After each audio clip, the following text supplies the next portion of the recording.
Melancholy Panda asked the following. Phil, recently, with your receiving a review copy of Extinction, you talked a lot about how reviewers are getting games ahead of time and it's elitist and wrong. But you've always talked about in context of live streaming. Could you elaborate on your feelings about reviews in general? I agree that streamers getting early copies is bad because they're obviously going to want to please the publisher to keep the pre-release stream dollars coming for future titles, and they're essentially just being paid to stream an ad. But actual reviewers like Polygon or Giant Bomb get the game, and then we see their official review. That seems fine to me.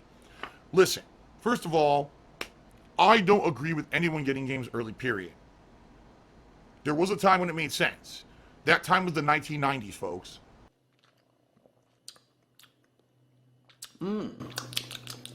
Sounds good. Ladies and gentlemen, it's 2018. We now have the internet. We now have the ability, all of us, to share our experiences live. We can live stream our games. We can review games within a day or two of release. We no longer need anyone on the planet to get a game early ever again. Oh. What we need is self-control.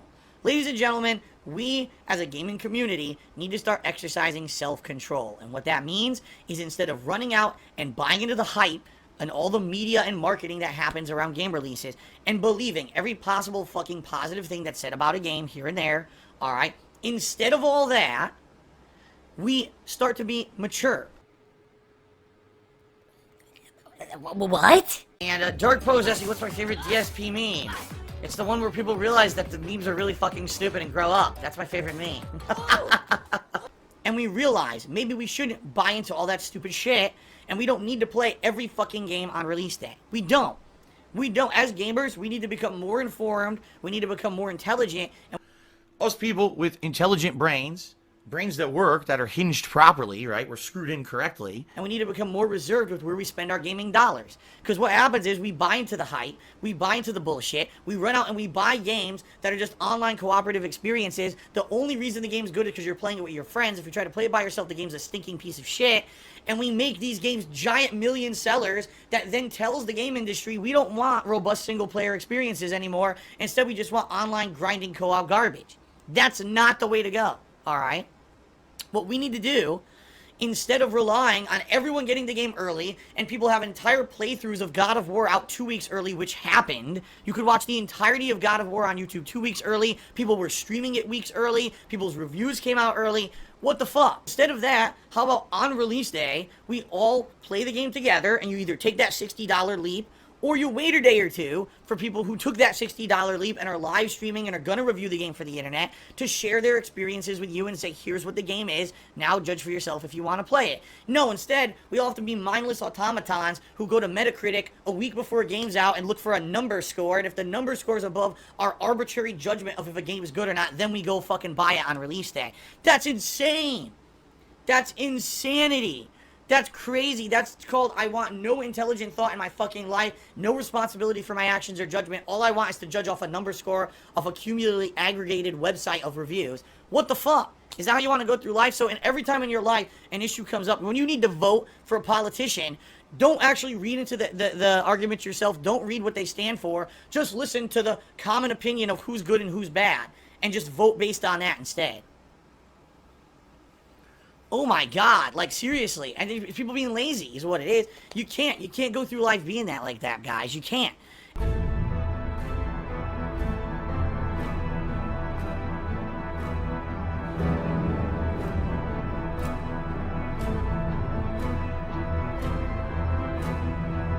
And the bottom line is, these media outlets only exist. IGN and GameSpot, ladies and gentlemen, serve no purpose. They're outdated dinosaurs. They really don't need to exist. Someone like me, if I disappeared from YouTube, how many other people are there like me on YouTube right now that are genuine gamers who are doing it the way I still do it? They're not doing these highly fucking polished, edited, scripted bullshit. They're doing genuine gameplay and stuff like me. No, everyone's abandoned my formula. When you've got independent people who play these games at launch, who review them, and are way more honest and professional about it than a lot of the big guys who get paid big money to be big advertisement companies like IGN and GameSpot, who are dependent on ad revenue from these game development companies, you don't need them anymore. They serve literally no purpose. You go to the website, it's cluttered, it's nasty, they're covering all kinds of garbage pop culture that's nothing to do with games. The fuck am I here for? You know, whatever happened to gaming journalism? And the answer is, it sold out. Gaming journalism sold out to the highest bidder and is now kowtows to the whoever needs ad revenue and whoever's going to continue to send them the advanced copies early. It's bullshit. It doesn't need to happen anymore. Seriously, like, that guy is such a two-faced fat piece of shit. We don't need official gaming journalist agencies ever again. We have enough people independent on the internet covering games. We don't need gaming journalism, period. It doesn't need to exist. We don't need reviews of a game a week ahead of time before the fucking game comes out. We just need to be responsible adults and not run out and buy the fucking game on release day. Wait 1 to 2 days, listen to people who did get it on the internet, get their opinions, watch their streams, watch their videos. Okay, this looks good. Now I'll go buy it. Instead of, oh, Joe Schmo, who's a big streamer, got the game a month ahead of time and is doing an exclusive stream. He got rights to stream the game 2 weeks ahead of time and streams the whole fucking game, so the whole playthrough's spoiled on the internet 2 weeks early. Wow, this is really productive for everyone, right? Anyway, launch night hype. Let's get started. God of War. Here we go. This fucking sucks. The sky is too blue. 4 out of 10. That's what I hate. It's bullshit. It really is. It really is, and I'm sorry to say, again, I'm tired of no one, because of the amount of irresponsibility that there is out there when it comes to advanced copies of games. I don't believe a single person should get advanced copies of games, period. I'm 100% staunchly against the practice. It's always been my opinion. There you go. Here's what I'm thinking, guys.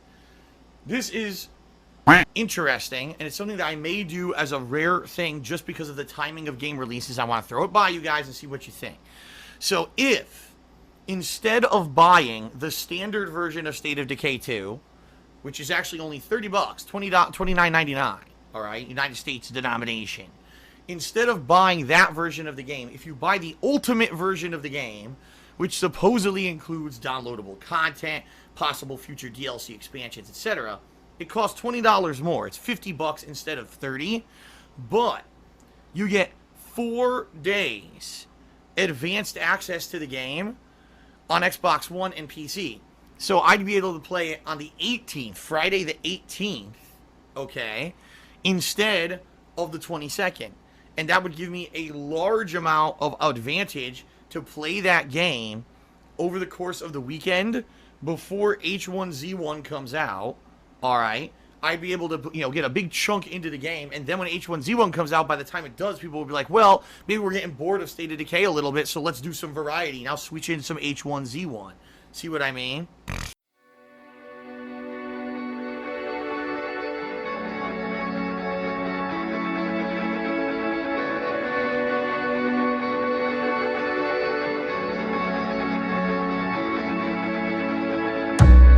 Why am I poisoned?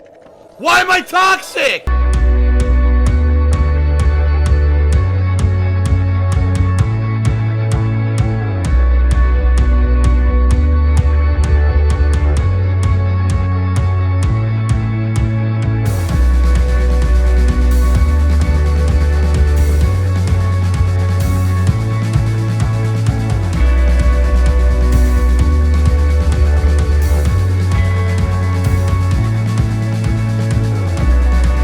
That's 100% a lie.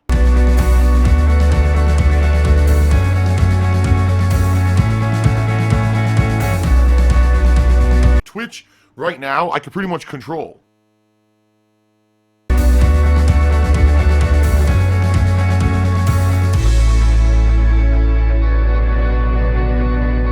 I was doing everything right.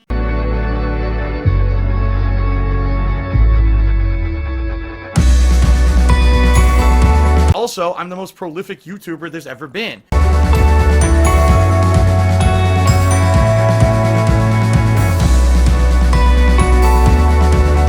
If I disappear from YouTube, there's a huge gap missing.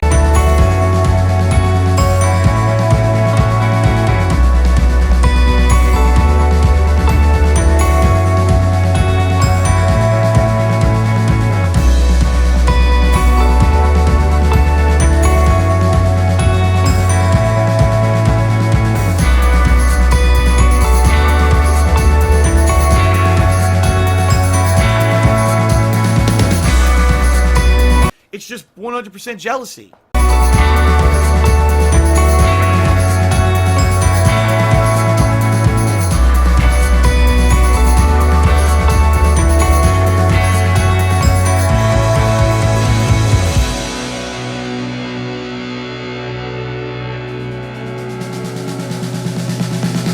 people became so fucking jealous and just angry that here's a YouTuber who doesn't conform to all the norms of what a YouTuber should be doing to be popular on YouTube, and he's outspoken, he doesn't put up with bullshit from anyone.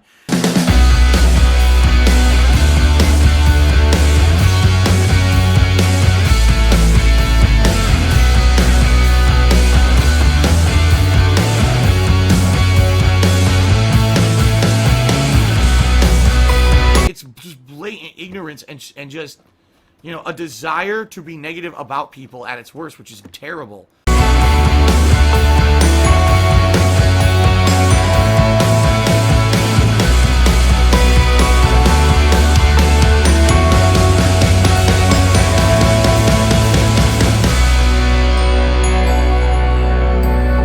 Fully expecting to play, and now it's like all situations, all things have conspired against me to make this not work out.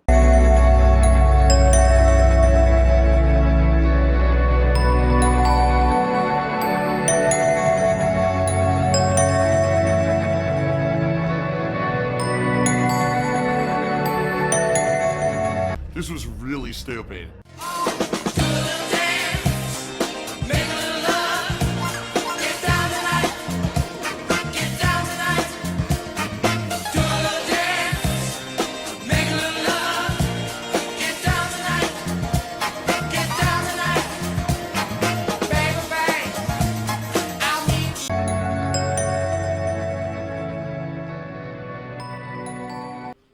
In addition to that, I'm getting other ideas. All right, I'm getting other ideas.